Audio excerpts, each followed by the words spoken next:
Here is part 2 of Fat Guy in a Little Boat, episode 2 with Mike Johnson.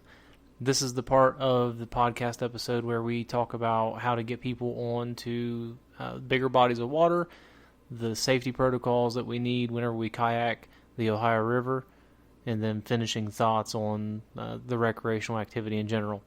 Hope you guys enjoy. This is Zach. Thanks for listening to the 12 Hike Podcast.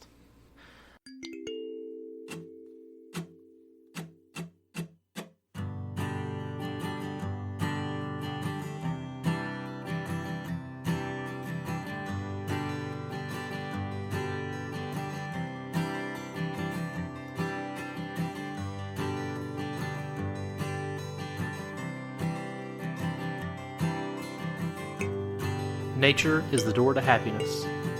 The things that you see, the experiences that you have while kayaking stand out.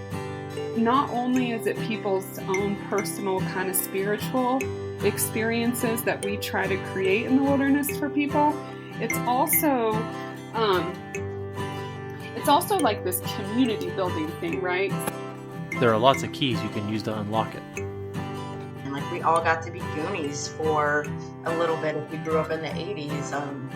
That was an absolute dream to go find, a pirate's chest full of gold. Now, as you could tell, we're pretty passionate about catfishing. We could keep talking all night long, really. Let us help you find your key.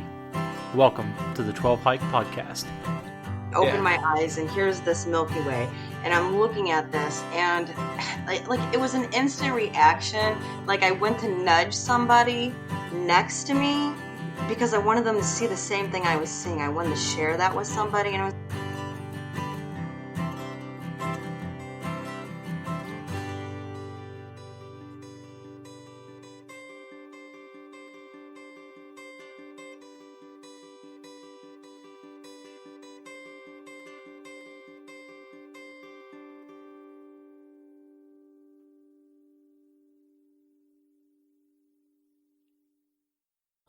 Last night I had a pretty interesting conversation with some guys that catfish on the Ohio River.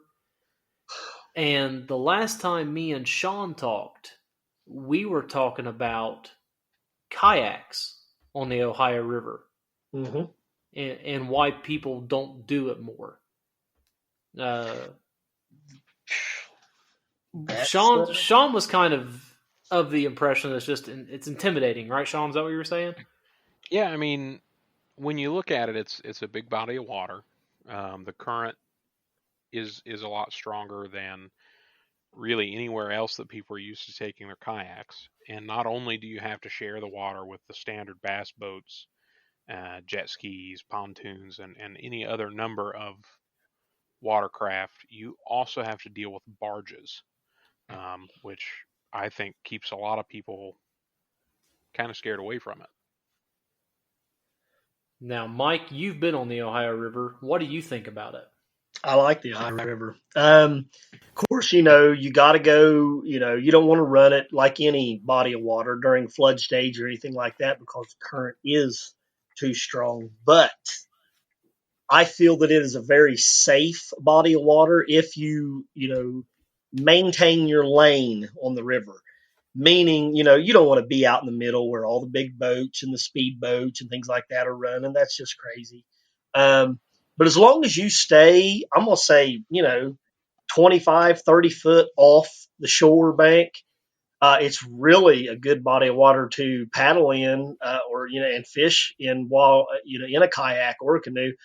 For instance, last year we actually did a trip in kayaks from the Court Street Landing down to the old locks, which is about a mile down the river. The water was so calm we paddled back to Court Street Landing, back upstream. That's how calm the water was. There was like hardly any current. Wow. It was literally like being in a lake. We paddled a mile back upstream in the dark. Of course, we had our lights and stuff on. In the dark, back up And it literally took about the same amount of time to paddle back up as it is to paddle with the current. Pretty nice. Is that Pretty something nice you place want to try to do again? Yes. Yes. Like we talked before, I'd actually like to do one from Burke's Landing up there in Willersburg down to Portsmouth. Court Street Landing or Racetrack or something like that. But when the water's good, man, it's a nice area. It's nice to paddle on it. So it's just clean. It's clean too. It's not real bad, right? It is. It's not as dirty as what everybody thinks. We've never had any problem with the other boats, and we never have problem with barges. Really, the barges, they only create a few ripples as they're going up or downstream. That's really all you got to deal with. It's nothing major at all. Just a little rock and you're through it. Nothing to it. So yeah, I'm of the impression I was kind of more scared on some of the sections of the Scioto River that we did. Oh yeah, some of those are pretty sketchy. They are. I mean, there's a lot of strainers and things like that in the Scioto. A lot of logs and things underneath that water. You just got to be careful and look at the surface and see what the surface of the water is doing. That'll tell you where you need to go. But I feel like like I said, if you maintain your lane on the Ohio during when the water levels are really good and the current's slow, the Ohio is probably a safer body of water to paddle on because it's more like a lake. And it's deep, so you don't have the strains. Do you see anybody in Portsmouth taking advantage of that and trying to do some regular business on the Ohio River? I think it should be done. There is a guy that I seen. He just advertised on Facebook that he was doing some trips, on the Scioto and the Ohio with kayaks. That's all he had. But I mean, I think that's an opportunity. If I'm able to get into that, I think that's something I may try to pursue and just see if people want to take those trips. Because when the current's not flowing hard, it's a very casual float. I mean, very casual. So nothing extreme about it at all. Yeah. And I think, we talked about it pretty seriously there for a little bit about trying to do some kind of guide and fishing service. I think something like that would go really well there. Yeah, I do too. And it needs it. It needs that service down there. It needs that recreation and tourism and things like that. It's just something else to add to the area, But we'll see. I think Portsmouth Connects is kind of starting to get in that direction a little bit. They get the idea that there are some beautiful places in the area that people can go visit and do activities in. It's just going to take some people with a little bit of money to kind of advance those a little further. Well, Wendy Wall, she actually asked me on that moonlight float that we went on at Turkey Creek. She was talking to me about a launch area on the Scioto and where we could put that at. Of course, it's going to have to be somewhere near Lucasville.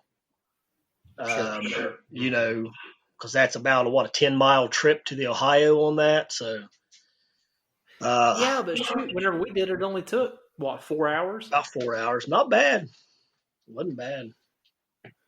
We even had to go through the. No, the water wasn't bad. We even had to go through the the death-defying Rushtown Rapids. Yes. Yeah, you got to be careful there. Super sketchy. What surprised me is the farther down the river we got, there were some sections of the Soda that I really think me and Mike could have gotten out of our kayaks and walked all the way across. Mm-hmm.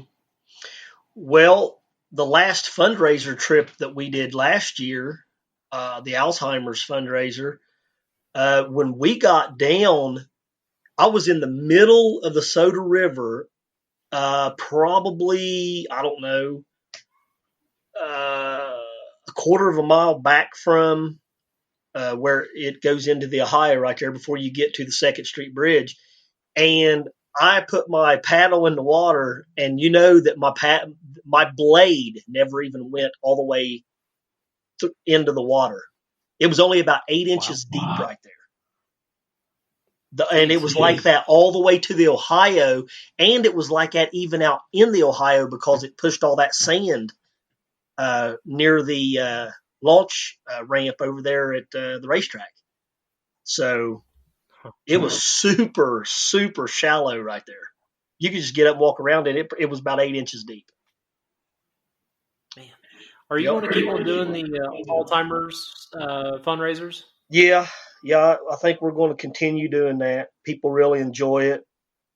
They either really enjoy it, or a lot of them really enjoy winning a free kayak. But no, it's all good. We're gonna, that's always an incentive. But it's good. I'm definitely going to keep doing that. It's a good thing. Do you mind talking about why you guys do that just a little bit? I think it's kind of important. Well, we started that because of my wife's mother, my mother-in-law. She was diagnosed 11 years ago with early onset Alzheimer's. And, after she was diagnosed, she lost her driving privileges. She lost her home. She lost, her employment where she worked. And it just all happened really quick. So she moved in with us 11 years ago. And we took care of her, during that time, and up until about 3 weeks ago when she passed away from the disease. But my wife was always looking to try to educate people about the disease because it's a disease that's not very well known. People know about it, but they don't understand it. So she always wanted to bring awareness. So the Alzheimer's fundraiser, which we call Paddle Out Owls, is it was a way that people who have been through this or are going through it can actually donate and pay a certain amount of an entry fee to go on this paddle, which we would pick them up and drop them off at the launch and takeout sites. And it's a lot of people who want to give back, who want to, do something for a cause, something that's meaningful. And we did find out that a lot of people, the majority of people who went on these trips were either had dealt with it in their family or they were dealing with it. So we got to meet a lot of good people. And that was the whole reason we did it. And we would always go, and Dick's Sporting Goods would always, we would get kayaks to give away during this. They sold them very, very cheap to us.